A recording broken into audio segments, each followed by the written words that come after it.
कहते हैं कि यदि किसी जातक ने गज्जम में अपने पिता के प्रति कोई अपराध किया है तो उसे इस जन्म संतान कष्ट होता है। वैवाहिक बंधन में बंध चुके लोगों की तमन्ना होती है कि उनके जीवन में खुशियां बरकरार रहे, फिर चाहे वो सुख शांति से जुड़ी हो या फिर धन संपत्ति से जुड़ी हो। इन्हीं में से एक प्रमुख चीज संतान भी है, जिसके बिना शादीशुदा जीवन और पारिवारिक सुख अधूरा रहता है। लेकिन कई बार लोगों को इस सुख की प्राप्ति बहुत देर से होती है। ज्योतिष मान्यता के अनुसार वैसे तो कई तरह के श्राप या योग बताए गए हैं, जिसके चलते पहले तो संतान नहीं होती है, संतान हो जाती है तो संतान को कष्ट होता है या संतान की मृत्यु भी हो सकती है। पराशर संहिता में भी कुछ इसी तरह के श्रापों का वर्णन किया गया है। इन श्रापों के बारे में ज्योतिषाचार्य एवं हस्तरेखारविंद विनोद जी पोद्दार से जानते हैं संपूर्ण जानकारी। इस श्राप के प्रमुख 8 योग या प्रकार बताए गए हैं। यह योग राहु के कारण बनता है। इसके लिए नाग प्रतिमा बनाकर विधिपूर्वक पूजा की जाए और अंत में हवन कर दान किया जाए तो इस शाप का प्रभाव नष्ट हो जाता है। इससे नागराज प्रसन्न होकर कुल की वृद्धि करते हैं। कहते हैं कि यदि किसी जातक ने गज्जम में अपने पिता के प्रति कोई अपराध किया है तो उसे इस जन्म संतान कष्ट होता है। यह कुल मिलाकर 11 योग या दोष है। यह दोष या योग सूर्य से संबंधित है। इसके अलावा अष्टम स्थान में राहु या अष्टमेश राहु से पापाक्रांत हो तो इसको पितृदोष या पितर शाप भी कहा गया है। इसके उपाय हेतु पितृश्राद्ध करना चाहिए। ज्योतिष मान्यता अनुसार पंचमेश और चंद्रमा के संबंधों पर आधारित यह योग बनता है। मंगल, शनि और राहु से बनने वाले ये कुल 13 प्रकार के योग है। गज्जम में किसी जातक ने यदि माता को किसी भी प्रकार से कष्ट दिया है तो यह योग बनता है। इसके उपाय के लिए माता की सेवा करना जरूरी है। इसके अलावा उक्त ग्रहों की शांति कराएं। यह योग भी कुल 13 प्रकार का है, जो कि पंचम भाव मंगल और राहु के चलते बनता है। यदि किसी जातक ने गज्जम में अपने भाई के प्रति कोई अपराध किया है तो यह शाप बनता है।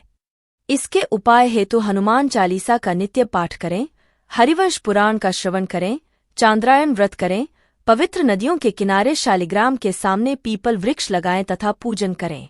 यह योग पंचम भाव में बुध, गुरु, मंगल एवं राहु और लग्न में शनि के चलते बनता है। इस योग में शनि बुध का विशेष योगदान होता है। कहते हैं कि पिछले जन्म में जातक ने अपने मामा को किसी भी प्रकार से घोर कष्ट दिया होगा तो यह कुंडली में योग बना। इसके उपाय हेतु तालाब, बावड़ी, कुआं आदि बनवाने का विधान है। उसे बनवाकर वहां भगवान विष्णु की मूर्ति की स्थापना करें। यह योग या दोष कुल 7 प्रकार का होता है। 9वें भाव में गुरु, राहु या पाप ग्रहों से यह योग बनता है। कहते हैं कि गत जन्म में किसी भी जातक ने यदि किसी ब्राह्मण को घोर कष्ट दिया है तो यह शाप बनता है। इसकी शांति हेतु पितृ शांति करें और फिर प्रायश्चित स्वरूप ब्राह्मणों को भोज कराकर उन्हें दक्षिणा दें। यह कुल 11 प्रकार का दोष या योग है, जो सप्तम भाव में पाप ग्रहों के चलते बनता है। कहा जाता है कि यदि किसी जातक ने गत जन्म में अपनी पत्नी को मृत्यु तुल्य कष्ट दिया होगा तो ही यह योग बना। इसके उपाय हेतु कन्याओं को भोज कराएं और किसी कन्या का विवाह कराएं। यह कुल 9 योग बताए गए हैं। खासकर यह दोष सूर्य और 9वें भाव से संबंधित हैं। कहते हैं कि जो जातक अपने पितरों का श्राद्ध नहीं करता है वह अगले जन्म में निसंतान हो जाता है। इस दोष की निवृत्ति के लिए पितृश्राद्ध अवश्य करें। ग्रह दोष यह योग कई प्रकार का होता है। यदि बुध और शुक्र के दोष में संतान हानि हो रही है तो इसके लिए भगवान शंकर का पूजन, गुरु और चंद्र के दोष में संतान गोपाल का पाठ, यंत्र और औषधि का सेवन, राहु के दोष से कन्यादान, सूर्य के दोष से भगवान विष्णु की आराधना, मंगल और शनि के दोष से षडंग शत्रुद्रीय जप कराने चाहिए। उपाय: नीचे बताए गए पूजा अनुष्ठान के तरीकों को अपनाकर भी आपको संतान की प्राप्ति हो सकती है। बृहस्पति की आराधना करना संतान प्राप्ति का सरल उपाय है, क्योंकि गुरु के बलहीन होने से भी कई बार संतान का सुख प्राप्त नहीं हो पाता है। ऐसे में संतान प्राप्ति का मुख्य कारक गुरु यानी बृहस्पति ग्रह के प्रभाव को मजबूत करने व बढ़ाने के लिए उसका पूजन करें। वैसे गुरुवार के दिन गुड़ दान करने से भी संतान सुख प्राप्त होता है। इसके साथ ही गुरुवार के दिन गरीबों में गुड़ बांटें। गुरु ग्रह को शक्तिशाली बनाने के लिए इन 2 मंत्रों का जाप करें। देवाना च ऋषिणा च गुरुं कांचन सन्निभम। बुद्धिभूतम त्रिलोकेशन तन्नमामि बृहस्पतिम। ग्रां ग्रीं ग्रौं सह गुर्वे नमः। ह्रीं गुर्वे नमः। ब्रीं बृहस्पत्ये नमः। संतान गोपाल, बाल गोपाल पूजा संतान प्राप्ति के उपाय में यह श्रेष्ठ उपाय है। बाल गोपाल भगवान श्री कृष्ण के बचपन का रूप है। उनकी पूजा करने से आपकी सभी समस्याएं व बाधाएं दूर हो जाएंगी व आपकी गोद जल्द भर जाएगी। संतान गोपाल पूजा विवाहित जोड़ों यानी पति पत्नी दोनों व उनके परिवार के सदस्यों को करनी चाहिए। संतान के लिए गोपाल मंत्र श्री ह्रीं क्लीं ग्लौं देवकी सुत गोविंद वासुदेव जगतपते देहि में तन्यं कृष्ण त्वामहं शरणं गतः का जाप करें। स्कंद माता पूजा माँ दुर्गा के 9 रूपों में से एक रूप स्कंद माता का है। शेर पर सवार व गोद में भगवान कार्तिक को बिठाए स्कंद माता अपने भक्तों पर अपनी कृपा बरसाती हैं। इनके पूजन से मातृत्व सुख प्राप्त होता है। स्कंद माता का आशीर्वाद प्राप्त करने के लिए इस मंत्र सिंहासंगता नित्यम पद्माश्रित करद्वया शुभदास्तु सदा देवी स्कंदमाता यशस्विनी।